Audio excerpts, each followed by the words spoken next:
أيها الذين آمنوا صلوا عليه وسلموا تسليما اللهم صل على سيدنا ونبينا ومولانا محمد معدن الجود والكرم وعلى آله وصحبه وبارك وسلم صلاة وسلاما عليك يا سيدي يا رسول الله وعلى آلك وأصحابك أجمعين۔ محترم معزز سامعین کرام، درس قرآن محبتوں کا پیغام الحمدللہ آج 13ویں سپارے کے نصف یعنی 12.5 سپارے مکمل ہو گئے۔ اللہ تبارک و تعالیٰ اسی طرح سے ہمیں اس رمضان میں اور مرتے دم تک قرآن مجید تراویحوں میں پڑھنے اور سننے کی توفیق عطا فرمائے۔ ابھی جس طرح سے کہ سارے گھر میں ہی بیٹھے ہوئے ہیں، تو گھر میں جب ہے آدمی تو پھر اس کے کچھ کام بھی ہیں، ماہ رمضان المبارک بھی ہے، تو ابھی وہ ذکر یہاں پر آ رہا ہے کہ جس کا رب کریم نے ذکر فرمایا۔ میں نے کل آپ کے سامنے یہ ذکر کیا تھا ان 3 لوگوں کا غزوہ تبوک کے حوالے سے کہ جن کے لیے رب کریم نے جو ہے پھر قرآن مجید میں ان کی برات نازل فرمائی اور سرور کونین صلی اللہ علیہ وسلم کے دربار سے ان کو جو ہے وہ امتیازی حیثیت جو ہے وہ عطا کی گئی۔ آج رب کریم نے یہی سورہ توبہ کی 119 آیت ہے، فرمایا اے ایمان والو اللہ سے ڈرو اور سچوں کے ساتھ ہو جاؤ۔ بالکل سمپل سا میسج ہے، بالکل سمپل۔ آپ کسی فراڈی کو دیکھیں، چیٹر کو دیکھیں، چاہے وہ دنیا کا چیٹر ہو چاہے دین کے نام پہ چیٹنگ کرے، جعلی فراڈی پیر جتنے بھی ہیں، تو جو بھی اس قسم کے لوگ آپ کے سامنے کے جھوٹ بولتا ہے، فراڈ کرتا ہے، چیٹ کرتا، چاہے وہ سرکاری ہو غیر سرکاری ہو نیم سرکاری ہو مذہب کا لبادہ اوڑا ہو، کہیں پر بھی اس قسم کا اگر کوئی بھی معاملہ آپ دیکھیں تو فوری طور پر ایسوں کی صحبت سے اٹھ جائیں اور سچوں کی صحبت میں آ جائیں۔ یہ میرے رب نے واضح طور پر قرآن مجید میں فرما دیا، اے ایمان والو اللہ سے ڈرو اور سچوں کے ساتھ ہو جاؤ، کیونکہ جب تم سچوں کے ساتھ ہو جاؤ گے تو انشاءاللہ تمہارا خاتمہ بھی سچوں کے ساتھ ہوگا، تمہارا محشر بھی سچوں کے ساتھ ہوگا اور تمہیں جنت میں بھی سچوں کے ساتھ جگہ ملے گی۔ تو صحبت کا بڑا اثر ہوتا۔ میں نے ابھی آپ سے کہا نا کہ اس وقت میں بچے بھی گھر میں، سارے گھر میں ہی بیٹھے ہوئے، تو یہ باقاعدہ نوٹ کریں کہ ایسے وقت میں وہ لوگ کیا کر رہے ہیں اور ان کی مصروفیات کیا ہونی چاہیے۔ ٹیلی ویژن کے اوپر تو کہہ دیا جاتا ہے کہ مثبت جو آپ کی ایکٹیویٹیز ہے اس کے اندر اپنا وقت گزاریں اور سیف رہیں اور دور رہیں اور اندر رہیں، تو مثبت کوئی طریقہ بھی تو بتائیں نا۔ میں نے تو جو کچھ بھی سامنے دیکھا تو اس میں صرف یہی آیا کہ یہ کر لیں وہ کر لیں، لیکن کسی نے یہ نہیں بتایا کہ اگر اطمینان ملتا ہے تو اللہ کے ذکر سے ملتا۔ مصیبت کا ٹالنے والا بھی میرا خدا ہے، شفا دینے والا بھی میرا خدا ہے۔ کسی کا باپ کوئی طاقت شفا آپ کو نہیں دے سکتی جب تک کہ میرا خدا نہ چاہے۔ تو رب کریم کی بارگاہ میں یہ آنا چاہیے نا ایسے وقت میں، اور یہ ایک بہت اچھا وقت مل گیا کہ باپ کو اپنی اولاد کے ساتھ بیٹھنے کا یہ ایک وقت مل گیا اس کو۔ اب کیا کرے، باہر تو نکل نہیں سکتا، سارا بند پڑا ہوا ہے، تو ایسی صورت میں چاہیے کہ کیا کریں۔ تو رب کریم نے فرمایا، یہ سورہ توبہ کی آیت نمبر 122 ہے کہ رب کریم نے اس وقت میں یہ فرما دیا کہ او مومنو تم کو چاہیے کہ تم اپنے گروہ میں سے ایک جماعت جو ہے اس کو چاہیے کہ وہ دین پڑھ لے۔ لیتفقہوا فی الدین، کہ ایک جماعت کو، ایک طائفہ کہتے ہیں جماعت کو، کہ ایک جماعت کو چاہیے کہ وہ دین پڑھ لے، اس لیے کہ اگر وہ دین پڑھ لے گا تو وہ آنے والی نسلوں کی جو ہے وہ حفاظت کر سکے گا اور ان کو جو ہے دین کی باتیں وہ بتا سکے گا۔ تو یہ وقت بڑا اچھا ہے کہ خود بھی دین حاصل کریں اور اپنی اولادوں کو بھی دینی ماحول میں ان کی تربیت کریں تاکہ ان کو پتہ چلے کہ اللہ کی شان کیا ہے، رسول کریم کا مقام کیا ہے۔ تو یہ وقت، اس وقت میں ضروری ہے کہ ہم جتنا بھی اپنے گھر میں یہ ذرا خیال رکھا کریں، یہ افطار کے فوراً بعد وہ کوئی گیم شو شروع کر رہا تو نیلام گر تو انعام گر تو فلاں، تو یہ تو آپ کوشش کریں پیار سے گھر والوں کو یہ سمجھائیں، اس لیے کہ آپ پر لازم ہے۔ قرآن بار بار یہ کہہ رہا ہے کہ خود بھی بچو اور اپنے گھر والوں کو بھی بچاؤ اس آگ سے کہ جس کا ایندھن جو ہے وہ انسان اور پتھر بنیں گے۔ تو بڑے پیار سے ان کو سمجھا کر کہ یہ رمضان کا وہ مہینہ کہ جس میں رحمت، مغفرت اور نجات کا یہ مہینہ، اس کا ایک ایک سیکنڈ آپ کے لیے بڑا قیمتی ہے، تو خود بھی اس پر عمل کریں اور اپنے گھر والوں کو بھی روکیں کہ ٹیلی ویژن وغیرہ اس کو بالکل بند کرو اور آ جاؤ اس طرف کہ کون اس رمضان شریف میں، اچھا اگر آپ کو کوئی انعام گھر بنانا بھی ہے تو بنا لینا اس طرح سے کہ بچوں کو کہیں کہ ٹھیک ہے ہم دیکھتے ہیں کہ پورے رمضان میں سب سے زیادہ قرآن کون پڑھتا، سب سے زیادہ ختم کون پڑھتا ہے، جو سب سے زیادہ ختم پڑھے گا اس کو اتنا بڑا انعام دیا جائے گا، میں نے مسلمانوں کا انعام گھر اس انداز میں کیا جائے تو آپ دیکھیں اس سے کتنا بڑا فرق آئے گا کہ کس نے جو ہے پورے رمضان اپنی تہجد انہوں نے مس نہیں کی، تو وہ ذرا اس چیز کو کاؤنٹ کرے۔ اور اسی طرح سے میں تو صرف اشارہ کر رہا ہوں، میں نے بہت ساری آگے گفتگو کر دی ہے، صرف میں نے آپ کو اشارے آپ کو دے دیے کہ آپ بھی گھر میں ہیں، اولاد آپ کے ساتھ ہے، تو آپ اپنا پورا اثر اپنے اولاد پر ڈالیں تاکہ ایک جماعت جو ہے وہ دیندار آپ کی اس رمضان میں وہ تیار ہو جائے، اور انشاءاللہ اگر ایک جماعت بھی آپ نے تیار کر لی تو آنے والی جو نسلیں ہوں گی انشاءاللہ پوری پکی امید اور یقین ہے کہ وہ سارے کے سارے آقا علیہ الصلوۃ والسلام کے جو ہیں وہ غلام ہوں گے۔ اب لیجیے جناب، سورہ توبہ کا جو اختتام ہے وہ اس آیت مبارکہ پر ہے جو ہماری مسجد میں بھی لکھی ہوئی ہے، لَقَدْ جَاءَكُمْ رَسُولٌ مِّنْ أَنفُسِكُمْ، کہ اے محبوب، اے مسلمانوں، اللہ نے بھیجا اپنا رسول تمہیں میں سے ہے، اور وہ رسول بھی ایسا پیارا رسول کہ تمہارا مشقت میں پڑھنا اس نبی پر بڑا گراں گزرتا ہے، یعنی وہ نبی تم کو مشقت میں کبھی دیکھ نہیں سکتے، تو اس وقت بھی تو سرکار کے امتی مشقت میں ہے، اور کتنی زیادہ اس وقت مشکل ہے، تو یقیناً کہ جب حضور کا کوئی ایک امتی بھی مشقت میں ہو تو آقا علیہ الصلوۃ والسلام کو جو ہے وہ اطمینان نہیں ہوتا، بے قراری ہوتی ہے، تو یقیناً آقا علیہ الصلوۃ والسلام کی نظر کرم ہوگی۔ لیکن ہم کو بھی چاہیے کہ ہم درود شریف کی کثرت کریں اور سرور کونین صلی اللہ علیہ وسلم کو راضی کریں، اس لیے کہ اللہ نے جو محبوب اپنا ہم کو عطا کیا، ہمارے آقا علیہ الصلوۃ والسلام، رب کریم نے فرمایا کہ میرا محبوب مومنوں کے لیے رؤوف بھی ہے، رحیم بھی ہے۔ یہ دونوں صفتیں رب کریم کی، اور رب کریم نے یہ دونوں صفتیں اپنے حبیب کو عطا فرمائی ہیں۔ آقا علیہ الصلوۃ والسلام سے ہم یقیناً سارے کے سارے ہی محبت کرتے ہیں، لیکن ہمیں یہ نہیں پتہ ہوتا کہ محبت ہوتی کیسی ہے، یا محبت کہتے کس کو ہیں، یا محبت جب ہوتی تو اس کا تقاضا کیا ہوتا ہے۔ صرف ایک لفظ میں یہ آپ کو سمجھا دیتا ہوں کہ محبت میں کبھی برابری نہیں ہوتی۔ آپ سمجھ رہے ہیں کہ جس کو وہ اپنا محبوب بناتا ہے تو وہ خود محبوب کے برابر نہیں ہوتا، سامنے والے کو محبوب بناتا ہے تو خود اس کا غلام بنتا ہے۔ آپ سمجھ رہے ہیں، یہ محبت کا ایک فارمولہ ہے۔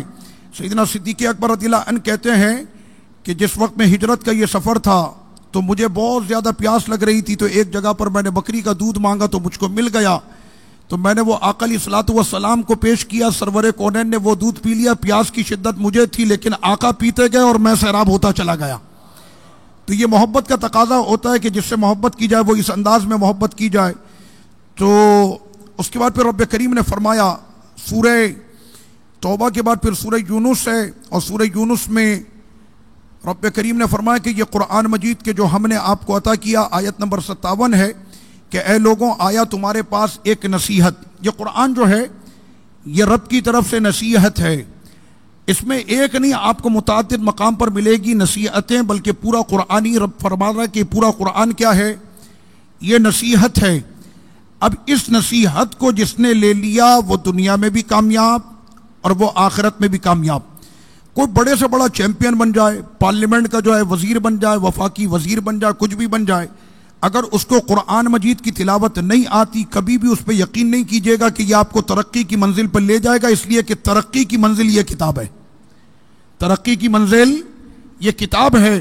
تو رب کریم نے فرمایا کہ تمہارے لیے یہ جو پورا قرآن ہے یہ ہم نے نصیحت بنا دی ہے، اور یہ نصیحت کہیں ایک ہوتا ہے نا کہ باپ بیٹے کو نصیحت کرتا ہے، دادا اپنے بیٹے کو نصیحت کرتا ہے، ماں اپنی بیٹی کو نصیحت کرتی ہے، تو قرآن یہ کہہ رہا ہے کہ یہ وہ نصیحت ہے جو تمہارے خدا نے تم کو کی ہے، یعنی خدا نے اپنے بندوں کو نصیحت کی ہے کہ کامیابی کا راستہ چاہیے، عروج کی منزلیں چاہیے، عزت کی زندگی چاہیے، محتاجی سے بچنا ہے تم نے، کافروں کے سامنے سینہ تان کے رہنا ہے تم نے، تو قرآن مجید کو جو ہے وہ اپنا مشل بنا لو تو ہر جگہ پر کامیابی تمہارے قدموں کو چومے گی۔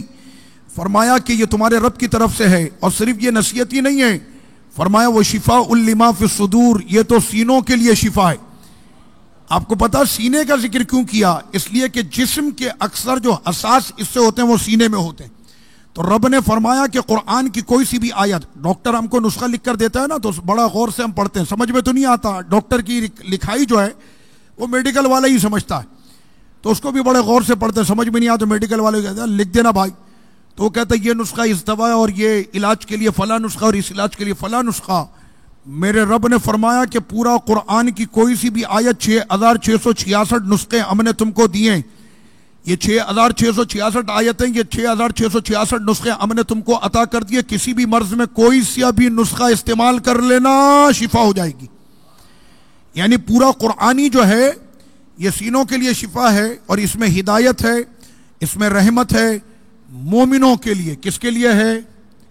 کس کے لیے؟ مومنوں کے لیے۔ ہدایت بھی ہے، رحمت بھی ہے، کس کے لیے؟ مومنوں کے لیے۔ اس کے بعد آیت نمبر 58 میں فرمایا کہ میرے حبیب آپ ان سے کہہ دیجئے کہ جب تم کو اللہ کا فضل اور اس کی رحمت ملے تو چاہیے کہ تم خوشی مناؤ، اور وہ تمہارے لیے بہتر ہے کہ جو تم نے جمع کر کے رکھا۔ تو جب اللہ کا فضل آئے اور اللہ کی رحمت آئے، تو اللہ کی رحمت اور اللہ کا فضل ہم سب جانتے ہیں کہ اللہ کی رحمت کون؟ سرور کونین صلی اللہ علیہ وسلم ہے۔ تو رب کریم نے فرمایا کہ حبیب کہ جب آپ کی آمد ہو تو پوری دنیا اور امت کو چاہیے کہ وہ خوشی منائیں کہ سرور دو عالم آ گئے۔ تو رب نے یہی فرمایا کہ جب اللہ کا فضل اور اس کی رحمت آئے تم تک پہنچے تو چاہیے کہ تم اس پر خوشی مناؤ۔ ان آیتوں کو کوٹ کر لیا کریں۔ آیت نمبر 58 ہے سورہ یونس کی۔ اس کے بعد پھر رب کریم نے فرمایا، یہ بھی وہ ذکر آ رہا ہے کہ جس کو ہم بار بار بلکہ ہر مہینے میں کئی بار بھی ہم ذکر کرتے ہیں، اللہ کے ولیوں کو نہ خوف ہے اور نہ ہی ان پر کوئی غم ہے۔ آیت نمبر 62، اللہ کے ولیوں کو خوف نہیں، اللہ کے ولیوں کو غم نہیں۔ آپ کو پتہ خوف آنے کا ہوتا ہے، مستقبل میں آنے کا خوف ہوتا ہے، اور غم جو ہے وہ ماضی میں چلے جانے کا ہوتا۔ اگر کسی کی چوری ہو جائے، گیا مال چلا گیا نا، تو اس کو کیا ہوگا؟ اس پر غم، کہ دوبارہ ڈاکو نہ آ جائے۔ تو یہ کیا ہے؟ خوف۔ اب سمجھ میں آ رہی ہے؟ تو رب نے فرمایا کہ جو میرے پیارے ہو جاتے ہیں نہ ان کو گئے ہوئے کا غم ہوتا ہے نہ آنے والے کا خوف ہوتا، یعنی ان کی زندگی ایسی ہو جاتی ہے کہ جو دنیا میں ان کے ساتھ ہو گیا، یا دنیا کی مشقت، مصیبت، مشکلات اور یہ ساری چیزیں انہوں نے جو برداشت کر لی۔ آپ نے بزرگوں کی زندگیاں نہیں پڑھی، شیخ عبد القادر جیلانی رضی اللہ عنہ کو نہیں پڑھا، داتا صاحب کو نہیں پڑھا، خواجہ صاحب کو نہیں پڑھا، ان میں سے کسی نے جو ہے اپنے بنگلے اور ویلے انہوں نے نہیں بنائے، اور گاڑیاں اور بینک بیلنس انہوں نے نہیں بنائی۔ ان کی زندگیاں جو گزری، غوث اعظم شیخ عبد القادر جیلانی رضی اللہ عنہ پیروں کے پیر، تو فرماتے ہیں کہ میں نے 30 سال جو ہے وہ جنگلوں میں گزارے، اور جنگل کے پتوں اور گھاسوں سے جو ہے میں نے اپنا گزارا کیا، اور ایک وقت ایسا بھی آیا کہ کھانا بھی چھوڑ دیا تو پینا بھی چھوڑ دیا، تو پھر غیب سے یہ صدا آتی ہے، اے میرے بندے عبد القادر جیلانی، یہ کھانا ہم نے بھیجا، تجھے میری قسم ہے کھا لے۔ تو یہ ساری مشقتیں جو انہوں نے جھیلی ہیں، تو رب نے فرمایا اس پر ان کو کوئی غم نہیں ہوتا۔ ہم لوگ بعض اوقات کیا ہوتا، ماضی میں اگر کسی دوست نے ہم کو ستایا تھا، لے کر بیٹھے ہوئے 20 سال گزر گئے، او فلاں کو تو میں نہیں بھول سکتا، اس نے مجھ کو یہ ٹینشن دی تھی، او فلاں کو تو میں نہیں بھول۔ تو یہ جو ہے فرمایا کہ نیک لوگوں کی یہ صفت ہوتی ہے کہ ماضی کے غموں کو وہ یاد نہیں کرتے، اور آنے والے مستقبل کے خوف کو بھی ان پر کوئی اثر اس کا نہیں ہوتا۔ خیر، اللہ پاک نے ابھی تک ہم کو ان چیزوں سے محفوظ رکھا ہے۔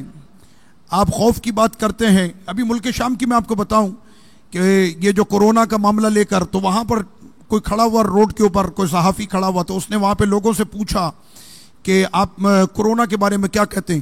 تو شامی کیا کہنے لگے؟ کہنے لگا ہم لوگوں نے کورونا کا باپ 10 سال سے دیکھ رہے ہیں، جو ہماری یہاں بمباری ہوئی ہے اور پوری دنیا نے جو ہمارے اوپر بموں کی جو ہے وہ تجربے کیے ہیں، ہم 10 سال سے کرونا کا ابا ہم دیکھ رہے ہیں، تو یہ کرونا مرونا ہمارے لیے کچھ بھی نہیں ہے۔ آپ سمجھ رہے؟ یعنی میں وہاں کے غم اور ان کی مصیبتیں جو میں نے اپنی آنکھوں سے دیکھی ہیں، اللہ اکبر، اس کو بیان نہیں کیا جا سکتا۔ تو اللہ پاک ہمیشہ ہمیں دنیا کے غموں سے بھی محفوظ رکھے اور آخرت کے خوف سے بھی محفوظ رکھے۔ تو فرمایا رب کریم نے کہ اللہ کے ولیوں کو نہ کبھی خوف ہوتا ہے نہ کبھی ان کو غم ہوتا ہے، اور رب کریم نے ان کے لیے دنیا آخرت میں بڑی بڑی بشارتیں رکھی ہیں، اور اللہ تعالیٰ اپنے کلام کو نہیں بدلتا، اور یہی سب سے بڑی کامیابی ہے۔ ہم یہ سمجھتے ہیں کہ ہم کو ڈاکٹری کی جو ہے میڈیکل کی ڈگری مل جائے تو یہ سب سے بڑی کامیابی، انجینئرنگ کی ڈگری مل جائے تو سب سے بڑی کامیابی۔ میرے رب نے فرمایا کہ عبد القادر جیلانی کا مزاج مل جائے تو سب سے بڑی کامیابی ہے۔ اگر تم ان کے طریقے اور ان کے منہج پر چلنے لگ گئے تو یہ تمہارے لیے سب سے بڑی جو ہے وہ کامیابی ہوگی۔ اس کے بعد پھر آگے چلتے ہیں، رب کریم نے فرمایا یہ سورہ ہود جو ہے وہ اب شروع ہو گئی۔ سورہ یونس، آپ کو پتا ہے سیدنا یونس علیہ السلام اللہ کے نبی، ان کے نام سے یہ سورت منسوب ہے، اور سیدنا یونس علیہ السلام کا ذکر آگے 29ویں پارے کے اندر بھی بڑی تفصیل کے ساتھ آئے گا کہ جنہوں نے اپنی زندگی کے کئی سال جو ہے وہ مچھلی کے پیٹ میں گزارے، اور اسی طرح سے 17ویں سپارے میں بھی ان کا ذکر وہاں پر بھی تفصیل کے ساتھ آئے گا۔ تو سیدنا یونس علیہ السلام کا جو مزار ہے وہ عراق کے ایک شہر موصل میں ہے، عراق کا شہر ہے موصل، اور وہاں پر ان کا یہ مزار مبارک ہے۔ 12ویں سپارہ سورہ ہود اور اس کی جو پہلی آیت ہے، تو رب کریم نے فرمایا کہ ارض زمین میں چلنے والا چوپایا تو اس کو بھی میرا رب رزق عطا کرتا ہے۔ تو کبھی آپ نے یہ سنا نہیں ہوگا کہ کوئی گدھا جو ہے وہ انٹرویو دینے کے لیے گیا کہ اس کو جاب مل جائے تاکہ اس کو تنخواہ مل جائے گی، اور کبھی کوئی گائے کسی نوکری کی تلاش میں نہیں نکلی، نہ زمین میں پلنے والا کیڑا۔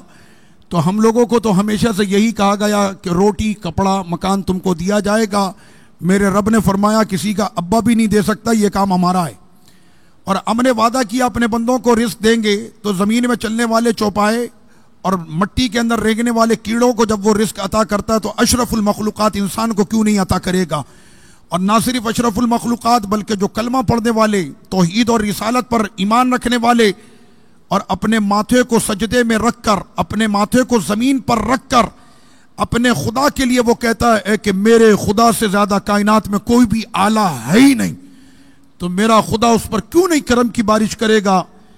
فرعون نے 450 سال کہا تھا میں سب سے بڑا خدا ہوں، انا ربکم الاعلی، تو رب کریم نے اس فرعون کے لیے بھی یہ کہہ دیا کہ اے موسیٰ ذرا نرمی سے بات کیجیے گا، لہجے میں نرمی رکھیے گا، ہو سکتا ہے کہ آپ کی نرمی سے اس کو ہدایت مل جائے۔ تو جو اپنے آپ کو سب سے بڑا زمانے کا معاذ اللہ خدا کہنے والا، جب اس سے بھی نرمی کا حکم آ گیا تو ماتھے کو زمین پہ ٹکا کر جو یہ کہتا ہے سبحان ربی الاعلی، تو اس پر رب کا کیسا کرم ہوگا۔ تو رب کریم ان تمام بندوں کو جو ہے وہ رزق عطا فرماتا ہے۔ تو فرمایا کہ یہ ساری واضح طور پر جو ہیں ہم نے یہ ساری نشانیاں آپ کے سامنے پیش کر دی ہیں۔ سورہ ہود میں ایک بہت بڑا ذکر ہے، اور وہ حضرت سیدنا نوح علیہ السلام کا وہ واقعہ وہ سورہ نوح کے اندر ہے، سورہ ہود کے اندر ہے کہ حضرت سیدنا نوح علیہ السلام کے 950 سال آپ نے تبلیغ کی۔ کتنے سال؟ 950 سال، 9.5 دن تو تبلیغ کرو پھر پتہ چلے گا۔ آپ سمجھ رہے ہیں 950 سال، اور اس کے اندر تمام ظلم ستم اور قوم کی طرف سے جتنے بھی مصائب علام آپ پر اٹھائے جاتے اس کو بھی برداشت کرنا۔ تو 950 سال کرنے کے بعد پھر ایمان کتنے لائے؟ 72۔ نوح علیہ السلام کی قوم میں ایمان لانے والے کتنے ہوئے؟ اب سمجھ ماری، 950 سال کی تبلیغ میں 72 ایمان والے ہوئے۔ تو حضرت سیدنا نوح علیہ السلام نے پھر آخر کہ جب قوم نہیں مانی تو انہوں نے فرمایا کہ یا رب اب ان میں سے کسی کو نہ چھوڑ، ان میں سے کسی کو نہ چھوڑ۔ آقا علیہ الصلوۃ والسلام نے فرمایا کہ جس کو جتنا بلند رتبہ ملتا ہے اس کی آزمائش اتنی زیادہ ہوتی ہے۔ تو حضرت نوح علیہ السلام کی آزمائش 950 سال کی ہے، تو سرور کونین کی آزمائش کیسی ہوگی؟ اس لیے کہ سب سے اولا ہو اعلیٰ ہمارا نبی۔ تو آقا علیہ الصلوۃ والسلام نے فرمایا کہ رتبے ان کو تو ویسی آزمائش بھی ان کی ہوتی ہے۔ تو سیدنا نوح علیہ السلام نے یہ دعا کی کہ یا رب اس زمین پر اب کسی کو نہ چھوڑ، کیونکہ انہوں نے تیرے نبی کی بات نہیں مانی، اور جب تیرے نبی نے ان کو ہدایت کا راستہ دکھایا تو بجائے اس کے کہ وہ راستہ اپناتے تو اس نبی کی راہ میں انہوں نے کانٹے بچھا دیے، اب نہیں چھوڑ۔ تو رب کریم نے فرمایا ٹھیک ہے پھر آپ بنائیے کشتی، اور سیدنا نوح علیہ السلام اونچی پہاڑی پر آئے بہت اوپر، اور وہاں پر آ کر انہوں نے کشتی بنائی۔ حضرت نوح علیہ السلام کا ویسے جو اپنا ذاتی کام تھا وہ بڑھئی کا تھا، تو آپ نے لکڑیاں کاٹ کاٹ کر جب کشتی بنائی تو قوم آ کر اس کا بھی مذاق اڑانے لگی کہ اتنی بلندی پر کہ جہاں پر کوسوں میل دور تک پانی کا کوئی انتظام نہیں ہے تو یہ کشتی گھسیٹ کے لے کر جائے گا کون؟ تو سیدنا نوح علیہ السلام نے رب کریم کی بارگاہ میں پوچھا تو رب کریم نے فرمایا کہ اے نوح کشتی بنانا آپ کا کام ہے، پانی پہ تیرانا ہمارا کام ہے۔ آپ سمجھ رہے ہیں؟ یہ جتنے بھی ہماری ہوشیار بیٹھے نا، سیف رہیے، دور رہیے، یہ کیجئے، مثبت کیجئے، فلاں، کوئی یہ نہیں کہتا خدا کے آگے گڑ گڑائیے، یہ کوئی نہیں کہتا۔ آپ سمجھ رہے ہیں؟ کوئی بھی نہیں، یعنی یہ نہیں کہ رمضان شریف آ گیا تو کم از کم اس رمضان میں کہ وبا اور بلا آئی ہے ملک میں، ان ہوشیاروں کو سب کو پتا، میڈیا والوں کو کتنی آئی ہے، کیا آئی ہے، سب کو سب پتا ہے۔ تو یہ کوئی بھی اس میں یہ نہیں ہے کہ آ جاؤ آج جو ہے وہ مل کر اجتماعی دعا ہوگی، آج جو ہے مل کر اجتماعی ذکر ہوگا، آ جاؤ آج روتے ہوئے اپنے رب کو راضی کریں گے، گڑ گڑائیں گے، ایسا کچھ بھی نہیں ہے۔ بس سینیٹائزر لگاتے رہیے ہو، لوگوں نے تو اتنا لگایا ہاتھوں کی لکیریں مٹ گئی ہیں، ابھی وہ سارے ٹینشن میں گھوم رہی ہے کیا ہو گیا، اور سینیٹائزر کے وہ جو نقصانات ہیں نا وہ بھی ابھی لوگ اس کو بھی بیان کرنے لگ گئے ہیں کہ اس کے کتنے نقصان ہیں۔ خیر، اب یہاں پر مسئلہ یہ کہ سیدنا نوح علیہ السلام کی جب وہ کشتی تیار ہو گئی تو قوم آ کر اس کا مذاق اڑانے لگی، اے نوح یہ کیسے چلے گی، پانی تو ہے نہیں۔ اور اس کے بعد جب میرے رب نے برسایا ہے، آئے ہائے، اگر میرا رب چاہے تو ایک آن کے اندر یہ سارا جہاں بھی کھل جائے جو بند پڑا ہوا ہے، اور وہ چاہے تو ایک آن کے اندر بند کر دے۔ ہمارے یہاں بہت کہہ رہے تھے نا کہ یورپ کے طریقے پر چلو گے تو کامیابی ملے گی، ابھی امریکہ اور یورپ بھی جو ہے وہ اپنے سروں پر ہاتھ دے کر بیٹھے ہوئے، اب کیا کریں؟ آپ سمجھ رہے ہیں جس طرح سے کہ ہماری قوم تو بڑی مضبوط قوم ہے، انہوں نے لیاری ندی کا گندا پانی بھی پیا ہوا ہے، اس میں مسئلہ نہیں ہے، ان کو کورونا کے اس سے پہلے بھی بڑے بڑے امراض آئے، ٹینگو اور ڈینگی اور پتہ نہیں کون کون سے آئے، وہ سارے ہو کر نکل بھی گئے۔ تو یہ تو خیر بڑی مضبوط قوم ہے، الحمدللہ پاکستانی قوم بڑی مضبوط قوم ہے جی، یہ حقیقت بتا رہا ہوں میں۔ وہ جن کے اوپر ہو بھی سکتا ہے اس کا اثر، وہ تو پہلی شرابیں اور حرام کھا کھا کے وہ پہلی مرے ہوئے ہوتے ہیں، ہلکا سا ان کے اوپر ہوا بھی چل جائے، پھونک بھی مار دو تو مر جائے گا۔ تو اب یہ پتہ چل گیا کہ مسلمانوں کی طاقت تو ویسے بھی بہت ہے، یہ منہ کے اوپر جو ماسک بھی لگا کر گھومتے ہیں نا، یہ ڈنڈے کے ڈر کی وجہ سے، ورنہ ہماری قوم وہ نہیں ہے کہ جو ماسک واسک لگا کر نکلے۔ صحیح کہہ رہا ہوں غلط کہہ رہا ہوں میں؟ ہاں، تو یہ وہ والی قوم ہے۔ تو اب یہاں پر مسئلہ یہ کہ آسمان سے پانی برسا، چشموں سے، زمین سے، اور کہاں کہاں سے میرے خدا نے پانی برسا، اور دیکھتے ہی دیکھتے وہ جو پہاڑ کی بلندی کے اوپر وہ کشتی سیدنا نوح علیہ السلام کی تھی وہاں تک وہ پانی پہنچ گیا، اور تھوڑی ہی دیر میں وہ کشتی اب پانی کے اوپر چل رہی تھی، اور وہ جو ہچکولے کھا رہی تھی، اور اپنے پانی کے اوپر وہ اپنی روانی کے ساتھ جا رہی تھی، اور سیدنا نوح علیہ السلام اور ان پر جتنے بھی ایمان لائے تھے وہ تمام کے تمام اس کشتی میں سوار تھے۔ اسی لیے کہتے ہیں کہ کشتی بھی سچوں کی تھام لو تو بیڑا پار ہو جائے گا۔ آقا علیہ الصلوۃ والسلام نے فرمایا کہ میری اہل بیت کشتی نوح کی طرح ہے، حسن حسین کی محبت بھی اگر تمہارے دل میں جاگ اٹھی تو بیڑا پار ہو جائے گا۔ ہم کو تو اس پر بھی بیڑا پار ہونے کی کہ ان کی محبت بھی کر لینا تو اس پر بھی تمہارا بیڑا پار ہو جائے گا، لیکن یہ ذہن میں رکھیے گا کہ کشتی بغیر چاند کی روشنی کے چلتی نہیں ہے۔ تو آقا علیہ السلام نے فرمایا میرے صحابہ ستارے ہیں، کشتی تاریکی میں نہیں چلتی، ستاروں کی روشنی میں چلتی ہے۔ فرمایا اہل بیت اور صحابہ کے دامن کو تھام لینا تمہارا بیڑا پار ہے۔ اسی لیے کہتے ہیں اہل سنت کا ہے بیڑا پار اصحاب حضور، نجم ہے اور ناؤ ہے اطرت رسول اللہ کی۔ سیدنا نوح علیہ السلام کا ایک بیٹا ہے، اور جس وقت میں طوفان بڑھنے لگ گیا اور موجیں جو ہیں وہ ٹھاٹے مارنے لگ گئیں، دیکھیے نا اپنے سمندر کی موجیں جب جون جولائی میں سمندر اپنے جوبن پر ہوتا تو جب وہ آ کر پہاڑ کے ساتھ لہر جب مارتی ہے تو بعض اوقات میں سمجھتا ہوں کہ 100 فٹ اونچی لہریں اٹھتی ہیں۔ تو سیدنا نوح علیہ السلام کے وقت کا جو وہ طوفان ہے وہ تو غضب کے ساتھ تھا، اللہ کے عذاب اور قہر کے ساتھ تھا، تو اس کا پھر عالم کیا ہوگا۔ تو جس وقت میں وہ تھپیڑے لہروں کے لگنا شروع ہوئے تو باپ تو پھر باپ ہوتا ہے نا، دل میں تو اس کے نرمی ہوتی ہے اولاد کے لیے۔ اسی لیے کہتے ہیں کہ بیٹے کا باپ سے زیادہ مضبوط رشتہ پوری جہاں میں کوئی ہے ہی نہیں، سب سے مضبوط جو رشتہ ہے وہ باپ کا بیٹے سے یا بیٹے کا باپ سے، یہ سب سے مضبوط رشتہ ہوتا ہے۔ تو سیدنا نوح علیہ السلام نے اس وقت رب کریم کی بارگاہ میں کہا، یہ آیت نمبر 42 ہے سورہ ہود کی، انہوں نے کہا کہ یا رب یہ میرا بیٹا ہے، اس بیٹے کے لیے جو ہے وہ اجازت مل جائے، اور اپنے بیٹے کو انہوں نے پکارا، اے میرے بیٹے ہمارے ساتھ ہو جا، مت او کافروں کے ساتھ، مت او کافروں کے ساتھ۔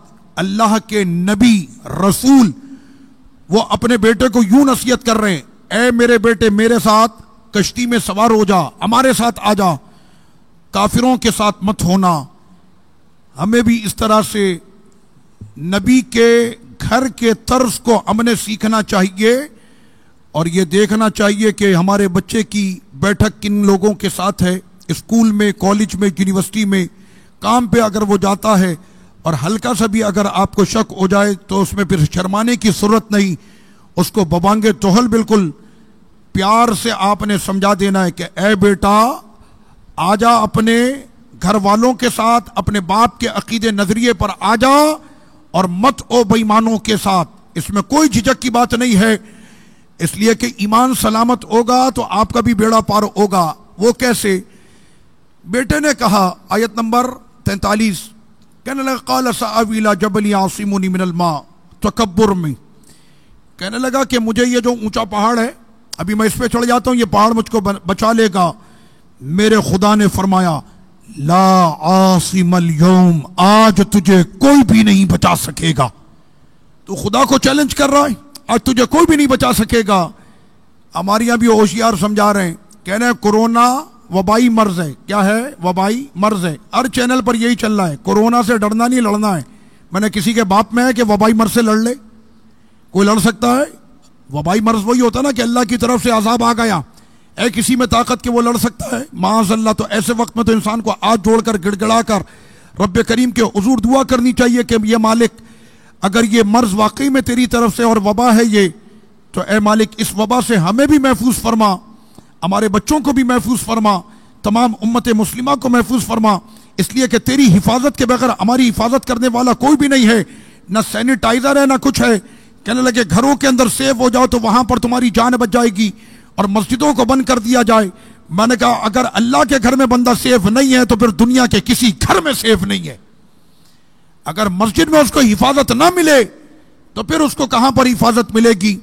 تو اس نے بھی اپنے گھمنڈ کے ساتھ یہ کہا کہ مجھے یہ پہاڑ بچا لے گا۔ فرمایا آج تجھے کوئی بھی نہیں بچا سکتا، اور دیکھتے ہی دیکھتے وہ پانی اس کے سینے تک، اور اس کے بعد پھر اس کے تھوڑی تک، اور اس کے بعد سر کے اوپر پانی آ گیا، اور وہ جب ڈوبنے لگا تو سیدنا نوح علیہ السلام، باپ تو پھر باپ ہوتا ہے نا، سامنے جوان بیٹا ڈوب رہا ہو تو اس وقت میں سیدنا نوح علیہ السلام نے رب کریم کی بارگاہ میں کہا کہ یا رب ان ابنی من اہلی، یہ میرا بیٹا میرے خاندان سے، ان ابنی بے شک یہ میرا بیٹا میرا اہل ہے، میرے خاندان سے، میرا گھر والا ہے۔ آپ جانتے رب کریم نے کیا فرمایا؟ اس کو سمجھ لیں، بڑا اہم فکرہ ہے۔ آیت نمبر 46 سورہ ہود میں فرمایا، انہوں نے کہا نا کہ یہ میرا بیٹا ہے، میرا اہل ہے، اور تو نے وعدہ کیا حق کا، اور تجھ سے بڑھ کر انصاف کرنے والا کوئی نہیں، تجھ سے بڑھ کر وَأَنْتَ أَحْكَمُ الْحَاكِمِينَ، کہ تمام انصاف کرنے والوں سے بہترین انصاف تیرا انصاف ہوتا ہے مالک، یہ میرا بیٹا۔ اور تجھے پتا ہے کہ باپ کے دل میں بیٹے کی محبت کتنی ہوتی ہے، اے مالک اس وقت میں میرے بیٹے کو بچا لے تاکہ باپ کے دل کی جو نرمی ہے وہ اسی انداز میں برقرار رہے اپنے بیٹے کے لیے۔ آپ جانتے رب کریم نے کیا فرمایا؟ یہ ذہن میں رکھیے گا کہ میرے رب سے زیادہ بندوں پہ نرمی کرنے والا کوئی ہے ہی نہیں، کوئی نرمی کرنے والا۔ فرمایا جگہ جگہ پر فرمایا، بھی ہم نے 12ویں پارے میں فرمایا کہ تمہارا رب بندوں کے لیے ظالم ہے ہی نہیں، تمہارا رب بندوں کے لیے ظالم وہ کرتا ہی نہیں، اپنے بندوں پہ ظلم کرتا ہی نہیں ہے۔ کہنا پھر یہ بند ہو گئی، مارکیٹیں بند ہو گئی، ملک بند ہو گئے، دنیا بند ہو گئی، تو پھر بندوں کو بھی تو سوچنا چاہیے کہ وہ تو بند ہو گئی سو ہو گئی، لیکن بند ہونے کے بعد بھی کیا چوری بند ہو گئی، ڈکیتی بند ہو گئی، جھوٹ بند ہو گیا، غیبت بند ہو گئی، بے حیائی بند ہو گئی، فحاشی بند ہو گئی، کہنے مسجدیں تو بند ہو گئی۔ وہ جب پہلی مرتبہ یہاں پر پولیس آئی نا تو وہ مجھے آ کر کہتا ہے اظہر کا فتویٰ آ گیا۔ میں نے تو نے اظہر دیکھی ہے؟ اظہر کا نام سنا ہے؟ اظہر کا فتویٰ آ گیا کہ مسجدیں بند کر دی جائیں۔ میں نے مسجد بند کرانے کے لیے اظہر سے فتویٰ لیا، صدر صاحب تم نے بے حیائی کے لیے فتویٰ نہیں لوگے، رشوت کے لیے فتویٰ نہیں لوگے، سودی نظام کے لیے فتویٰ نہیں لوگے، ان تمام چیزوں کے لیے فتویٰ نہیں آئے گا. فتویٰ آئے گا تو صرف مسجد بند کرنے کے لیے فتویٰ ازہر سے آئے گا. معاذ اللہ. تو ایسے وقت میں رب کریم نے کیا فرمایا؟ آیت نمبر 46 میں رب کریم نے فرمایا اے نوح، قال یا نوح. رب کریم انبیاء کرام کو جب مخاطب کرتا ہے نا تو ایسے ہی، اے نوح، یا آدم، یا زکریا، یا یحییٰ. لیکن پورے قرآن میں اپنے حبیب کو کہیں ان کے نام لے کر مخاطب ہی نہیں کیا. پورے قرآن میں آپ دیکھ لیں کہیں پر بھی نہیں ہے یا محمد. اپنے حبیب کو ان کے نام سے نہیں. حبیب کا جب نام لیا ہے نا تو ساتھ میں القاب بھی لگائیں. ما کان محمد ابا احد من رجالکم ولکن رسول اللہ وخاتم النبیین. سمجھ رہے ہیں آپ؟ القاب کے ساتھ. ورنہ اقلی صلاۃ والسلام کی صفتوں سے آپ کا ذکر کیا، یا ایھا المزمل، یا ایھا المدثر، یا ایھا الرسول، یا ایھا النبی، شاہد، مبشر، نذیر، داعی الی اللہ، سراج منیر. رب کریم اتنے چمکتے موتی الفاظوں کے ساتھ اپنے حبیب کا تو فرمایا یا نوح، اے نوح علیہ السلام. آپ کہہ رہے ہیں یہ آپ کا اہل ہے، انہ لیس من آلک، یہ آپ کے لائق ہی نہیں ہے، یہ آپ کے لائق. اب آپ کے سمجھ میں آئی؟ بیٹا آپ کا وہی ہوگا جو آپ کے نظریے پر ہوگا. بالکل آسان لفظوں میں نے بتا دیا. فرمایا انہ لیس من آلک، یہ ہے ہی نہیں آپ کا بیٹا. پتہ یہ چلا کہ باپ اور بیٹے کا رشتہ بھی تب ہوگا کہ جب دونوں کے دل میں عشق رسول کی شمع جل رہی ہو، دونوں حضور کے غلام ہوں، حضور کے عاشق ہوں، حضور سے محبت کرتے ہوں. اس لیے کہ اگر امتی اور نبی میں برابری آ جائے تو محبت ویسے ہی ختم ہو جاتی ہے. محبت ویسے ہی، اس لیے کہ محبت میں برابری ہوتی ہی نہیں ہے. اگر عاشق کا ذکر کر دیا جائے نا کسی بھرے مجمع میں تو جو عشق کرنے والا عاشق ہے اور اس کے معشوق کا ذکر ہو رہا ہو تو اس کے چہرے پر ویسی ہی مسکراہٹ آ رہی ہوتی ہے. تو سامنے والا سمجھ جاتا ہے یہ بیٹھا اس کا عاشق. سمجھ باری آپ کے؟ جب صلاۃ و سلام پڑھا جاتا ہے یا اقلی صلاۃ و سلام کی نعت پڑھی جاتی ہے، جس کے چہرے پر مسکراہٹ آ جائے سمجھ لے حضور کا عشق اس کے سینے میں موجود ہے. اور نعت سننے کے بعد وہ یہ کہے آواز بہت لاؤڈ ہو رہی ہے، کانوں میں لگ رہی ہے، دل گھبرا رہا ہے، تو سمجھ لیجئے گا کہ معاملہ یہاں پہ گڑبڑ ہے. سمجھ ماری آپ کے؟ اس لیے کہ جس سے محبت ہوتی ہے اس کا صرف ذکر ہو جائے. اسی لیے کہتے ہیں کہ عاشق چھپ نہیں پاتا اور محبت کبھی چھپ نہیں سکتی. محبت چھپ نہیں سکتی، وہ ظاہر ہو جاتی ہے. تو رب کریم نے فرمایا کہ اے نوح یہ آپ کے لائق ہی نہیں ہے، کیونکہ اس کا جو عقیدہ ہے وہ آپ کے خلاف ہے. تو رب کریم نے فرمایا کہ باپ اور بیٹے کا یہ رشتہ تو بندہ مر گیا، سارے رشتے ختم ہو گئے. فرمایا 3 باقی رہیں گے، علم، صدقہ جاریہ، ولد الصالح، نیک بیٹا. بیٹے کے ساتھ رشتہ قبر میں بھی باقی رہتا ہے، یہ ختم نہیں ہوتا. کہنے کون سا رشتہ؟ کہنے جب دونوں کا نظریہ ایک ہوگا تو رشتہ باقی رہے گا. اور اگر وہ عقیدے کے اندر تمہارے نظریے سے ہٹ گیا، قبر میں تو دور کی بات دنیا میں ہی ختم ہو جائے گا.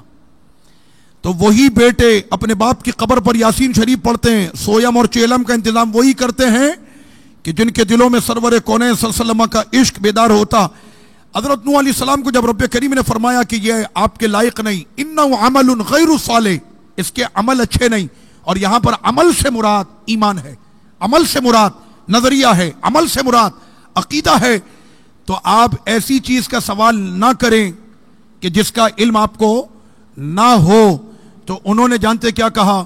کہنے لگے اے مالک میں تیری پناہ مانگتا ہوں اور میں کسی بھی ایسی چیز کا سوال نہیں کروں گا کہ جس کا میرے پاس علم نہ ہو. تو پتہ یہ چلا کہ رب کریم کی بارگاہ میں کسی ایسی چیز کا سوال کرنا کہ کوئی کہے کہ یا اللہ مجھے شراب دے دے، شرابی اگر یہ کہے کہ مجھے شراب دے دے، تو اس طرح کا کوئی بھی سوال وہ انبیاء کرام علیہ السلام کو رب کریم نے یہ فرمایا.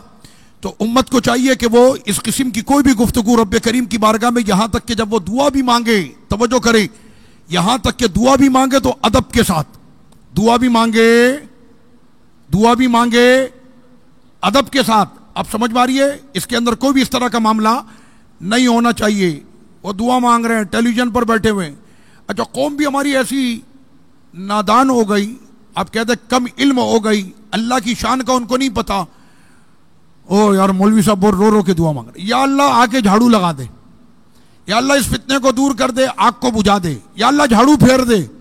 میں نے معاذ اللہ اس طرح کے الفاظ استعمال کرنا رب کریم کی شان کے لائق ہے ہی نہیں، اور قرآن نے واضح طور پر کہا کہ ایسی چیز اللہ کی بارگاہ میں سوال نہ کی جائے کہ جو اس کی شان کے لائق ہی نہیں ہے، جو اس کی شان کے لائق نہیں ہے، تو ایسی کسی بھی قسم کا سوال اور ایسی چیز کا سوال کرنا یہ بالکل شرعاً ناجائز ہے رب کریم کی بارگاہ میں۔ اس کے بعد پھر رب کریم نے فرمایا، یہ تو ذکر پر چلتا رہے گا، ہم نے آگے بڑھنا ہے۔ اچھا، سیدنا نوح علیہ السلام کے ذکر کے بعد پھر دوسرا ذکر اسی سورہ ہود کے اندر، اور بہت امپورٹنٹ ہے یہ ذکر، اور وہ ذکر ہے حضرت لوط علیہ السلام کی قوم کا، العیاذ باللہ۔ اللہ کے نبی ہیں سیدنا لوط علیہ السلام، اور آپ کو پتہ ہے ان کی قوم کے اندر ایک بہت بڑا مرض پیدا ہوا تھا، اور وہ مرض تھا ہم جنس پرستی کا مرض، کہ لڑکے کی وہاں پر جو ہے وہ شادی ہونے لگ گئی۔ اور شادی کیا، یعنی یہ اس کو کیا شادی کہیں گے، ایک ناجائز، اور یہ تعلقات اور ہم جنس پرستی کا جو مرض تھا اس قوم کے اندر پیدا ہوا۔ اور یہ پورا ذکر جو یہاں پر چل رہا ہے وہ سورہ ہود کی آیت نمبر 69 سے لے کر پھر یہ تقریباً یہ ذکر آپ کا گیا 83 تک، کہ کس طرح سے حضرت لوط علیہ السلام کی قوم پر یہ عذاب آیا، اور شیطان نے اس قوم کو کس طرح سے ہم جنس پرستی، یعنی مرد کے ساتھ جو ہے وہ جنس پرستی کے جو ہے عمل کی طرف لگایا، اور اس کے بعد پھر ان کو عورتوں سے جو ہے وہ نفرت ہو گئی۔ اس کے بعد پھر جو ہے رب کریم نے فرشتوں کو بھیجا اس قوم پر تاکہ یہ قوم جو ہے وہ سدھر جائے۔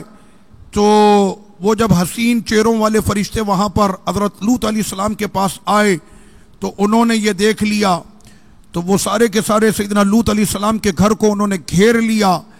تو حضرت لوط علیہ السلام نے اپنی قوم سے فرمایا کہ کیا تم میں کوئی بھی سمجھدار آدمی نہیں ہے؟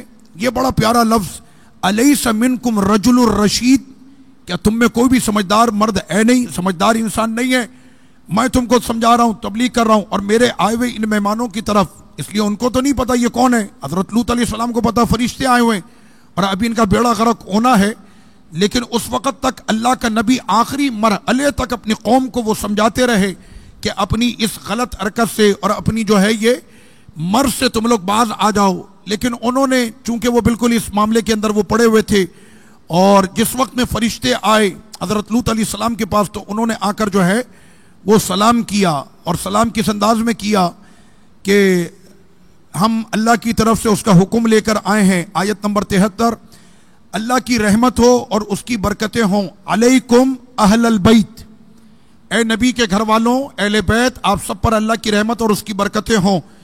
تو حضرت ابراہیم علیہ السلام کے لیے بھی یہ ذکر آیا، حضرت لوط علیہ السلام کے لیے بھی یہ ذکر آیا۔ تو جب ان پر اللہ تعالیٰ رحمتیں اور برکتیں نازل فرماتا ہے تو اپنے حبیب کی آل پر کتنی رحمتیں اور برکتیں نازل فرماتا ہوگا۔ تو یہ سارا ذکر چلنے کے بعد انہوں نے بہت سمجھایا اپنی قوم کو کہ اے قوم باز آ جاؤ۔ تو وہ قوم کا یہ حال ہو گیا تھا، وہ کہتے تھے کہ ہم کو تمہاری بیٹیاں نہیں چاہیے، ہمیں تمہارا وہ مہمان چاہیے جو آئے ہوئے۔ اس کے بعد مختصراً میں آپ کو بتاؤں کہ اس پوری قوم کا پھر یہ حال کیا گیا تھا کہ ان کو زمین سمیت اٹھایا گیا آسمانوں کی جانب، اور اوپر لے جا کر اس قوم کو پھر پلٹ دیا گیا، اور اس کے اندر ان کو کچل دیا اور مسل دیا اور ان کے وجود کو ختم کر دیا۔ یہ لوطی عمل، قوم لوط کا یہ مرض بڑی تیزی کے ساتھ دنیا کے اندر تو منتشر ہے، لیکن اللہ نہ کرے، بس میں صرف اشارتاً یہ لفظ کہہ دیتا ہوں کیونکہ میں نے کچھ معاملات اس طرح کے دیکھے کہ اچھے گھروں کے بچے، پڑھے لکھے گھروں کے بچے، ایک اچھی فیملی کے، یعنی میں کوئی غریب اور فقیر کی بات نہیں کر رہا، یعنی اچھے کھاتے پیتے گھرانوں کے بچوں کو میں نے تباہ ہوتے ہوئے بھی دیکھا۔ اللہ تعالیٰ رحم فرمائے۔ اس پر جو ہے والد کو بالخصوص کڑی نظر رکھنی چاہیے۔ میں نے پہلے درس میں کہہ دیا کہ اے ایمان والو، اللہ سے ڈرو، سچوں کے ساتھ ہو جاؤ۔ صحبت بڑا اثر کرتی ہے۔ تھوڑی سی گیدرنگ بنی، 10 منٹ بیٹھے، 5 منٹ بیٹھے، 15 منٹ بیٹھے، انسانی فطرت کا تقاضا یہ ہے کہ وہ اپنی شہوت کی طرف مائل ہوتی ہے، اور ہر وہ کام کہ جس کو شریعت مطہرہ نے روکا ہے، انسانی فطرت، شہوت اور شیطان کے جو ورغلے ہیں وہ ہمیشہ اسی کی طرف کھینچتے ہیں۔ بچے کی تربیت پہلے ہی نہیں ہوئی، اس کو نہیں پتا دین کیا ہے، اس کو نہیں پتا نماز کیا، اس کو نہیں پتا شریعت کیا ہے، اس کو نہیں پتا گناہ کیا ہے، نہیں پتا اس کو۔ اور اس نے کیا کیا؟ پھر ایسے لڑکوں کی صحبت اختیار کی۔ آپ کو میں حقیقت بتا رہا ہوں، پھر وہ اس لائق بھی نہیں رہا کہ اس کو لڑکا کہیں کہ لڑکی کہیں۔ اور اس طرح کے معاملات آپ کے شہر کراچی کے اندر بھی بڑی تیزی کے ساتھ منتشر کیے جا رہے ہیں، اور اس کے اندر میڈیا بھی اپنی غلاظت کا بہت بڑا کردار وہ ادا کر رہا ہے۔ میرا جسم میری مرضی کے عنوان سے اللہ تعالیٰ ہمارے بچوں کی حفاظت فرمائے۔ اس کے بعد پھر یہاں پر ایک آیت میں آیت نمبر 112 ہے، اور اس آیت کو آقا علیہ الصلوۃ والسلام نے جس وقت میں پڑھا تو سرور کونین صلی اللہ علیہ وسلم کی پیشانی مبارک اور آپ کے رخسار سے جو ہے وہ پسینے کے قطرات ٹپکنے لگے۔ آپ کو پتہ ہے وہ کیا تھا کہ جب رب کریم نے فرمایا فاستقم کما امرت، اے حبیب آپ ایسے استقامت پر قائم ہو جائیں جیسا کہ آپ کو حکم دیا گیا ہے۔ ہم اور آپ کہاں پر ہیں؟ سرور کونین کہ جن کے قدم بھی رات میں جب جاگتے ہوں اور کھڑے ہوں وہ قیام اللیل کے لیے، تو میرا رب فرماتا کہ لوگوں پڑھو رات میں تہجد، نمازیں پڑھو۔ وہ وقت ایسا ہوتا ہے کہ جس میں بندے اور خدا کے درمیان سب سے قریب جو ہے وہ تعلق ہوتا، لیکن حبیب کے قدم کہ اتنی عبادت کی حبیب نے کہ جب آپ کے قدموں میں ورم آئے تو رب کریم نے قرآن میں آیت اتار دی کہ میرے حبیب رات میں کھڑے ہوا کریں مگر تھوڑا کھڑے ہوا کریں، زیادہ نہیں۔ آپ کے ان ناظرین پا جو قدم ہیں ان میں ورم آ جاتا ہے۔ تو سرور کونین کو رب کریم نے جب یہ فرمایا، بیان اپنے حبیب کو کیا ہے، مراد اس سے امت ہے۔ حبیب نے تو اپنی محبت کا حق وہ تو ادا کر دیا، یہ تو بیان امت کے لیے کہ استقامت پر ویسے قائم رہو جیسا کہ تم کو حکم دیا گیا ہے۔ استقامت کیا چیز ہے؟ شریعت مطہرہ کے حلال کو حلال جاننا اور اس کے حرام کو حرام جاننا، حلال کو حلال جاننا اور حرام کو حرام جاننا۔ بلڈر ہے، سب پتہ ہے اس کو حلال کیا حرام کیا ہے، لیکن جس وقت میں اس کو حرام کو حلال کرنا ہوتا ہے نا تو مولوی صاحب کے پاس آ کر پوچھتا ہے حضرت اس کے اندر تو کوئی طریقہ نہیں نکل رہا، مت کریے کام۔ کہنا حضرت یہ کام نہیں کیا، اس میں تو 10 کروڑ کی آمدنی ہے، 1 کروڑ کا خرچہ ہے، کھلانا 1 کروڑ ہے، آمدنی 10 کروڑ۔ آپ سمجھ رہے؟ اگر تو یہ 10 کروڑ نہیں کمائے گا تو بھوکا مرے گا۔ کہنا نہیں 20 کروڑ تو بینک میں ویسے ہی پڑے ہوئے، تو تجھے کیا ضرورت ہے 1 کروڑ کا اپنے اوپر عذاب لے رہا ہے۔ اب سمجھ ماری آپ کے شریعت مطہرہ کے حلال کو حلال جاننا اور شریعت کے حرام کو حرام جاننا، اسی کا نام استقامت ہے۔ تو یہ استقامت پر قائم رہنا،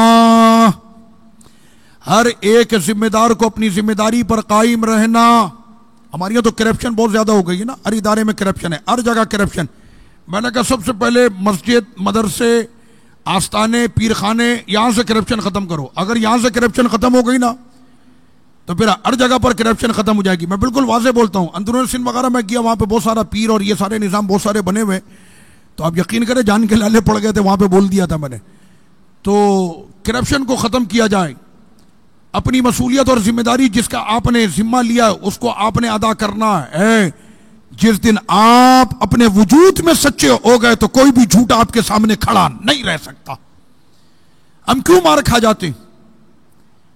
ابھی تاجر کہہ رہے دکانیں نہیں کھل رہی، اور سب کو پتا ہے کہ ہم کس لمٹ تک جا کر بات کر سکتے ہیں، کیونکہ سب کی ایک دوسرے کی گوٹیں پھنسی ہوئی ہوتی ہیں۔ میں آپ کو حقیقت بتا رہا ہوں، صوبہ کہہ رہا ہے وفاق کی نہیں سنیں گے، وفاق کہتا ہے صوبے کی نہیں سنیں گے، وہ کہتا ہے وفاق ہم صوبے کی نہیں مانتے، صوبہ کہتا ہم وفاق کی نہیں مانتے۔ کیوں کوئی کسی پر آرڈر قائم نہیں کر پاتا؟ اس کی وجہ یہ ہے کہ کسی کا بھی دامن پاک نہیں ہے، کسی کا بھی دامن۔ جس دن آپ سچے ہو گئے تو کوئی بھی جھوٹا آپ کے سامنے ٹک نہیں سکے گا۔ اس کے بعد رب کریم نے فرمایا آیت نمبر 114 میں کہ بے شک نیکیاں گناہوں کو لے جاتی ہیں۔ بندے نے گناہ کیے، بعد میں نیکیاں کر لی. میرا رب دیکھے کتنا کریم ہے. آپ کو پتہ کسی بھی نوکری میں اگر آپ کی غلطی ہو جائے تو آپ کو نوکری سے فارغ. نقصان کر دیا تو سیٹھ کہتا ہے نقصان بھرو.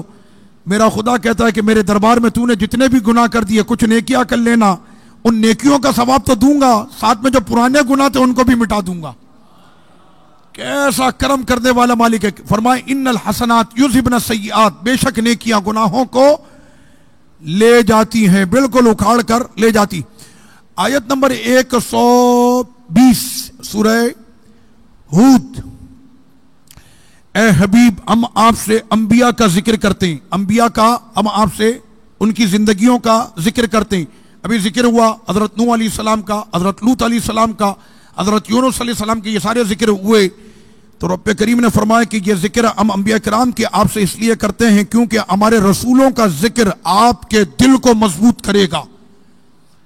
جب رسولوں کا ذکر رسولوں کے سردار کے سینے اور دل کو مضبوط کرتا ہے تو جو تمام نبیوں کا قائد ہے ان کا ذکر ہمارے دلوں کو کتنا مضبوط کرے گا.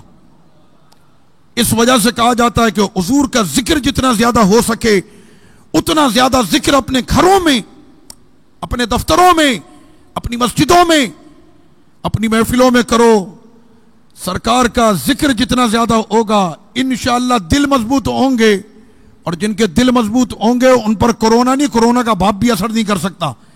وہ کہتے ہیں نا یہ تو دل اور پھیپھڑے اس پہ اثر ہو رہا ہے, بنا جس کے دل میں حضور کے عشق کی دھڑکن ہو اس کو پھر یہ چیزوں کی کوئی پرواہ نہیں ہوتی. تو سرور کونین صلی اللہ علیہ وسلم کے ذکر سے دلوں کی مضبوطی ہوتی ہے. اس کے بعد رب کریم نے فرمایا کہ جہاں پہ ذکر کی بات ہو رہی ہے تو لو قرآن کا سب سے پیارا قصہ پیش نظر ہے. قرآن کا سب سے پیارا قصہ آپ کو پتا کون سا ہے؟ قرآن کا سب سے پیارا قصہ جسے خود قرآن نے کہا کہ یہ سب سے پیارا قصہ ہے جی, سورہ یوسف. اس کی جو تیسری آیت ہے اس میں رب کریم نے فرمایا کہ ہم نے آپ کو اس قرآن کا سب سے حسین قصہ اے حبیب آپ کے پیش کیا جا رہا ہے. آپ پہلے ایک ہوتا ہے نا کہ وہ ایک سیناریو دیا جاتا ہے کہ جناب یہ قصہ ہے, اس کے رولز یہ ہوں گے, اس کے اندر فلاں فلاں نے کام کیا ہے, یہ ہوگا وہ ہوگا. تو میرے رب نے اس قصے کو پیش کرنے سے پہلے یہ فرمایا کہ ابھی قرآن کا سب سے پیارا قصہ ہے یہی. اب اس قصے میں ہے کیا؟ واقعی میں یہ قرآن مجید کا بہت پیارا قصہ ہے. سیدنا یوسف علیہ السلام اور ان کے 8 بھائی ہیں. حضرت یوسف علیہ السلام سب سے چھوٹے ہیں. یوسف علیہ السلام نے خواب دیکھا 11 ستارے چاند اور سورج مجھ کو سجدہ کر رہے ہیں. اب آپ کے سمجھ میں آئی؟ میں نے کہا دور حاضر کا کوئی ہوتا نا وہ کہتا ہے وہ بچپن میں انہوں نے دیکھا شرک ہو رہا تھا. اللہ کے نبی کی یہ شان ہے, 11 ستارے چاند اور سورج مجھ کو سجدہ کر رہے ہیں. تو سیدنا یوسف علیہ السلام نے اپنا یہ خواب اپنے والد حضرت یعقوب علیہ السلام کو بیان کیا. اور سیدنا یعقوب علیہ السلام کون ہیں؟ ابو الانبیاء, کہ بنی اسرائیل میں جتنے بھی نبی پیدا ہوئے ساری آپ کی آل میں, یعنی یہ مقام ہے سیدنا یعقوب علیہ السلام کا, خود نبی, صاحبزادے نبی. تو سیدنا یعقوب علیہ السلام نے فرمایا آیت نمبر 5, اے میرے بیٹے, یا بنیا. عرب کے اندر یہ لفظ جب بہت زیادہ محبت سے کہا جاتا ہے, او میرے لاڈلے, او پیارے, تو کہتے یا بنیا, اے میرے بیٹے, اے میرے لاڈلے بیٹے. اپنے اس واقعے کو اپنے بھائیوں کے سامنے ذکر مت کرنا, ورنہ تم سے ان کے دلوں میں جو حسد ہے وہ پیدا ہوگا, اس لیے کہ شیطان انسان کا کھلا دشمن ہے. سیدنا یوسف علیہ السلام کو رب کریم کی نعمت ملی, اور یہ ذہن میں رکھیے گا حسد اسی سے کیا جاتا ہے جس کے پاس کچھ ہوتا ہے. تو اس میں کوئی مسئلہ نہیں ہے, حسد کی مرض سے بچنا چاہیے. لیکن اگر کوئی آپ سے حسد کرتا ہے تو آپ کو اس سے جلنا نہیں چاہیے. عرب کا ایک بہت بڑا مشہور مقولہ ہے, ہمارے دمشق کے ہمارے ٹیچر ہیں, استاد, بہت بڑے عالم ہیں, فقیہ ہیں, انہوں نے مجھے یہ بتایا تھا. ایک مرتبہ میں ان سے شکوہ کر رہا تھا, میں نے حضرت میں نے لوگوں کے ساتھ اتنے بلائیاں کی, یہ کیا وہ کیا, ان کے پھنسے ہوئے کام نکلوائے, یہ وہ, میں ان کو سنا رہا تھا. مگر یہ جو لوگ ہیں نا یہ پیٹھ پیچھے جا کر میرا جو ہے نا بہت میرے خلاف بولتے ہیں، یہ کرتے ہیں. تو انہوں نے جانتے کیا فرمایا؟ اب یقین کریں اس دن کے بعد سے پھر دل میں کبھی بھی یہ جو احساس محرومی ہے پھر پیدا ہی نہیں ہوئی، کبھی ہوئی نہیں. جانتے انہوں نے کیا فرمایا؟ لے لیں، یہ ایک بزرگ کا فارمولہ ہے. فرمایا کل ذی شرف محسود، ہر صاحب عزت سے حسد کیا جاتا ہے، ہر صاحب منصب سے حسد کیا جاتا ہے. تو بس تمہیں اللہ کا شکر ادا کرنا چاہیے کہ اللہ نے تم کو اتنی عزت دے دی ہے کہ تمہارے حاسد ہو گئے. سمجھ رہے آپ؟ تو اس میں کوئی ایسا اپنے اوپر لینے کی ضرورت نہیں، نہ احساس کمتری نہ احساس محرومی. تو سیدنا یعقوب علیہ السلام نے شہزادے سیدنا یوسف علیہ السلام سے فرمایا اپنے اس واقعے کا ذکر مت کرنا، اور ساتھ میں یہ بھی فرما دیا کہ یہ خواب صرف تم نے نہیں دیکھا، تم سے پہلے یہ خواب تمہارے اجداد اور تمہارے آبا نے بھی دیکھا ہے. کیا مطلب؟ کہ تم پیدائشی نبی ہو. یہ نبوت کی علامت ہے کہ 11 تارے چاند سورج تم کو سجدہ کر رہے ہیں. اب لیجئے جناب اس کے بعد ہوا کیا؟ سیدنا یعقوب علیہ السلام کو سب سے زیادہ محبت تھی حضرت یوسف علیہ السلام سے. تو حضرت یوسف علیہ السلام سے اس محبت کو قرآن مجید نے بیان کیا. حضرت یوسف علیہ السلام کے بھائیوں کو یہ شکوہ ہوا کہ ابا جتنی محبت یوسف سے کرتے ہیں اتنی محبت ہم سے نہیں کرتے. تو یہ ذکر کو قرآن مجید نے ان لفظوں کے ساتھ فرمایا. آیت نمبر 8 یہ توجہ کریں. ان ابانا لفی ضلال مبین. فرمایا کہ بے شک ہمارے ابا، لفظی ترجمہ سن لیں. ان ابانا بے شک ہمارے ابا یا ہمارے والد، لفی ضلال مبین، ضلال کہتے ہیں گمراہی کو، مبین کہتے ہیں کھلی واضح. اب اگر اس کا کوئی لفظی ترجمہ کرے تو یہی ہوگا کہ بے شک ہمارے ابا کھلی گمراہی میں ہیں. میری اہلیہ عربی ہیں اور عرب کی وہ عالمہ ہیں. آج ہی ہم اس مسئلے پر بات کر رہے تھے کہ قرآن مجید کا کیا کوئی لفظی ترجمہ کر سکتا ہے. تو انہوں نے کہا کہ عرب کے علماء اور ہم عرب یہ کہتے ہیں کہ اگر قرآن کا کوئی لفظی ترجمہ کرے تو ایمان سے خارج ہے. کہنے وہ کیسے؟ کہنے بہت سے مقامات قرآن مجید میں ایسے ہیں کہ تمہاری زبان کے اندر اس کا معنی کچھ ہوتا ہے، عرب کے اندر اس کا معنی کچھ ہوتا ہے. آپ سمجھ رہے؟ اب جیسے یہ لفظ آیا ضلال، اب یہ قرآن مجید میں کہاں پر ہے؟ غیر المغضوب علیہم ولا الضالین. چلا ہم کو نیکوں کے راستے پر اور بچا ہم کو ان کے راستوں سے جن پر تیرا غضب ہوا، اور نہ ہی گمراہوں کے راستے پر. مغضوب سے مراد یہودی ہیں اور ضالین سے مراد عیسائی ہیں. سمجھ رہے ہیں آپ؟ تو رب کریم نے فرمایا یہود اور نصارہ کے طریقے سے ہم کو بچا. یہ دعا ہم اپنی ہر نماز میں مانگتے ہیں. سمجھ گئے آپ؟ ضالین کا مطلب وہاں پر کیا ہے؟ عیسائی. ضالین کا ویسے لفظی معنی کیا ہے؟ گمراہی. اب اگر یہی لفظ نبی کے لیے آ جائے تو پھر کیا ترجمہ کریں گے؟ اگر یہی لفظ نبی کے لیے آ جائے تو پھر کیا ترجمہ کریں گے؟ تو اسی وجہ سے ہمارے اکابر اسلاف علماء منع کرتے رہے کہ قرآن مجید کا جو ہے وہ اردو میں ترجمہ یا کسی بھی زبان میں قرآن مجید کا ترجمہ نہ کیا جائے، اس لیے کہ ہر ایک اپنے اپنے طور پر پھر قرآن مجید کا ترجمہ کرے گا. اور اس کے بعد پھر جو مصیبت آپ کے سامنے کھڑی ہوئی کہ آج آپ کے پاکستان کے اندر تقریباً 800-900 ترجمے ہیں، ایرے غیرے نتو خیرے سب نے اٹھایا، اور گوگل کے اوپر تو آپ کوئی بھی آیت لکھ کے ترجمہ سامنے آ جائے گا. گوگل ٹرانسلیٹر جو ہے پتہ ہے نا، گوگل ٹرانسلیٹر موبائل پہ ہوئے، آپ اس کے اوپر کوئی بھی آیت لکھ کر ڈالیں، انگلش میں، فرینچ میں، رشین میں، پرتگیز میں، کسی بھی زبان میں آپ نے اس کا ترجمہ دیکھنا تو وہ آپ کے سامنے ترجمہ پیش کر دے گا. تو اب اگر اس کو آپ ڈالیں گے تو اس کا ترجمہ یہی آئے گا کہ بے شک ہمارے ابا کھلی گمراہی میں.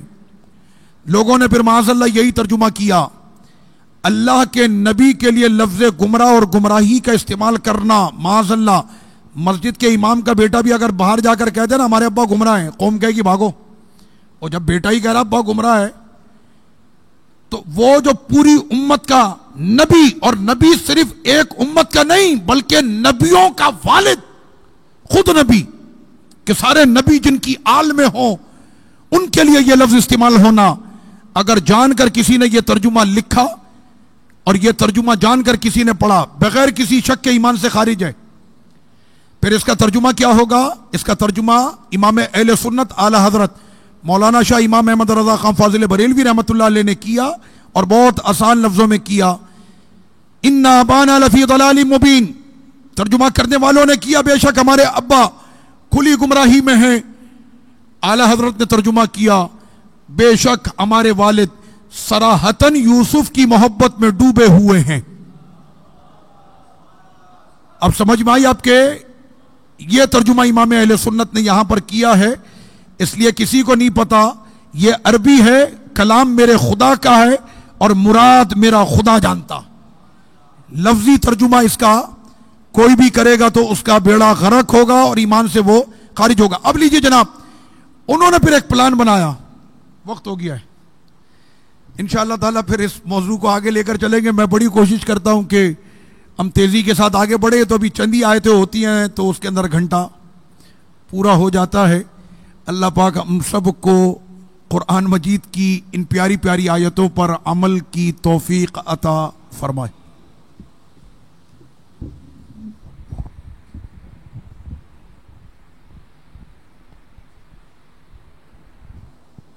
اے شہنشاہ مدینہ الصلاۃ والسلام، اے شہنشاہ مدینہ الصلاۃ والسلام، زینت عرش محلا الصلاۃ والسلام، زینت عرش محلا الصلاۃ والسلام، مینوں پڑھتے رہو تم اپنے آقا پر درود، مومنوں پڑھتے رہو تم اپنے آقا پر درود، ہے فرشتوں کا وظیفہ الصلاۃ والسلام، ہے فرشتوں کا وظیفہ الصلاۃ والسلام، مومنوں پڑھتے رہو تم اپنے آقا پر درود، ہے فرشتوں کا وظیفہ الصلاۃ والسلام، جب فرشتے قبر میں جلوہ دکھائیں آپ کا، جب فرشتے قبر میں جلوہ دکھائیں آپ کا، ہو زباں پر پیارے آقا الصلاۃ والسلام، میں وہ سنی ہوں جمیل قادری مرنے کے بعد، میں وہ سنی ہوں جمیل قادری مرنے کے بعد، میرا لاشا بھی کہے گا الصلاۃ والسلام، میرا لاشا بھی کہے گا الصلاۃ والسلام، زینت عرش محلا الصلاۃ والسلام۔ اللهم صل على سيدنا ونبينا ومولانا محمد وعلى آله وصحبه وبارك وسلم۔ رب کریم ہم سے راضی ہو جا، واللہ کریم کا شرح رحمت اس آخری رات میں اب تیری بارگاہ تیرے دربار میں کھڑے اپنے خالی ہاتھ اور خالی دامن پھیلا کر مالک ہم نے رمضان کے ان دنوں کا کوئی احترام نہ کیا، کوئی اہتمام نہ کیا، اب یہ رحمت کے دن جا رہا۔ مالک اس میں تو نے جتنی بھی رحمتیں رکھی تھی اپنی کریمی سے عطا کر دے۔ ہم بڑے کمزور بندے، بہت گناہگار، خطاکار، سیاکار، بدکار، بیکار، مولا کریم بس اپنی کریمی سے عطا کر دے، اپنی رحیمی سے عطا کر دے۔ ہم تیرے بندے، تو ہمارا مالک ہے، ہم مخلوق ہیں، تو خالق ہے۔ اے مالک، تجھے تیری تخلیق اور شاہکار تخلیق کا واسطہ اپنی رحمتوں کو آج ہم پہ تمام کر دے۔ ہمارے رزق میں رحمتیں ڈال دے، ہمارے گھر میں رحمتیں ڈال دے، ہماری اولادوں کو رحمتیں دے دے۔ مولا کریم ہماری اولادوں کو نیک بنا دے، صالح بنا دے، اپنے حبیب کا غلام بنا دے، ان کو اپنے حبیب کا عاشق بنا دے، ناموس رسالت کا سپاہی بنا دے، ختم نبوت کا محافظ بنا دے، ان کے سینوں کو اور ہمارے سینوں کو اپنے حبیب کے عشق سے بھر دے۔ رب کریم ہم کو اپنے حبیب کا عشق عطا کر دے۔ مولا کریم ہماری سب کی مشکلوں کو دور کر دے، پریشانیوں کو دور کر دے، ہماری حاجتوں کو پورا کر دے، ہمارے بیماروں کو شفا عطا کر دے۔ اگر کورونا کے مرض میں کوئی مسلمان مبتلا ہے، مولا کریم اسے شفا عطا کر دے۔ رب کریم ہمارے ملک سے اس بلا وبا کو دور کر دے، اور جنہوں نے سازشی عناصر کے تحت ہمارے ملک کو ضرر پہنچایا، ہماری مسجدوں کو اندھیروں میں دھکیلا ڈالا، مولا کریم ان کے منحوس وجودوں سے ہمارے ملک کو پاک کر دے۔